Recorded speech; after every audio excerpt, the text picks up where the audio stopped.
SLC പരീക്ഷാഫലം പ്രഖ്യാപിച്ചു. കാസർഗോഡ് ജില്ലയിൽ 20,675 വിദ്യാർത്ഥികളാണ് ഇത്തവണ പരീക്ഷ എഴുതിയത്.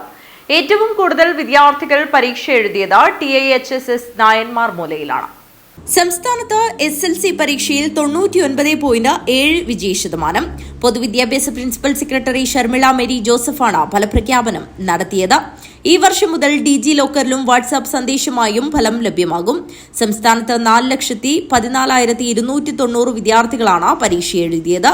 ഇവരിൽ 4,10,456 വിദ്യാർത്ഥികൾ വിജയിച്ചു. വിജയശതമാനം ഏറ്റവും കുറവ് റവന്യൂ ജില്ല തിരുവനന്തപുരമാണ്. വിജയശതമാനം ഏറ്റവും കൂടുതലുള്ള റവന്യൂ ജില്ല പത്തനംതിട്ടയാണ്. വിജയശതമാനം ഏറ്റവും കൂടുതലുള്ള വിദ്യാഭ്യാസ ജില്ല കുട്ടനാടാണ്. ഏറ്റവും അധികം കുട്ടികൾ പരീക്ഷ എഴുതി 100% വിജയം നേടിയ സർക്കാർ സ്കൂൾ GHSS നടുവണ്ണൂരാണ്. കാസർഗോഡ് ജില്ലയിൽ ഇത്തവണ 20,675 വിദ്യാർത്ഥികളാണ് SLC പരീക്ഷ എഴുതിയത്. ഇതിൽ 10,473 പേർ പെൺകുട്ടികളാണ്. കാഞ്ഞങ്ങാട് വിദ്യാഭ്യാസ ജില്ലയിൽ 9,199 വിദ്യാർത്ഥികൾ രജിസ്റ്റർ ചെയ്തതിൽ 3 കുട്ടികൾ മുഴുവൻ വിഷയങ്ങളിലും ഒരാൾ ഒരു വിഷയത്തിലും പരീക്ഷ എഴുതിയിട്ടില്ല. Kanhangad little flower girls higher secondary സ്കൂളിലും കാഞ്ഞങ്ങാട് ദുർഗ ഹയർ സെക്കൻഡറി സ്കൂളിലും ഇത്തവണയും 100% വിജയം സ്വന്തമാക്കി. Kanhangad little flower girls higher secondary സ്കൂളിൽ ഇത്തവണ 139 വിദ്യാർത്ഥികളാണ് പരീക്ഷ എഴുതിയത്. കാഞ്ഞങ്ങാട് ദുർഗ ഹയർ സെക്കൻഡറി സ്കൂളിൽ 542 വിദ്യാർത്ഥികളാണ് പരീക്ഷ എഴുതിയത്.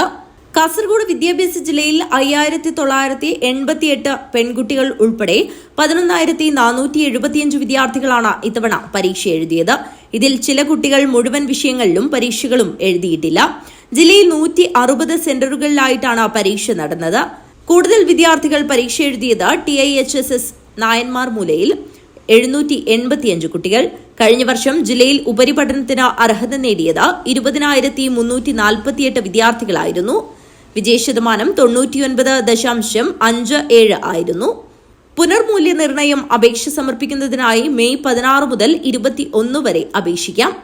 പരീക്ഷ റെഗുലർ വിദ്യാർത്ഥികൾക്ക് ജൂൺ ആദ്യവാരം എഴുതാം.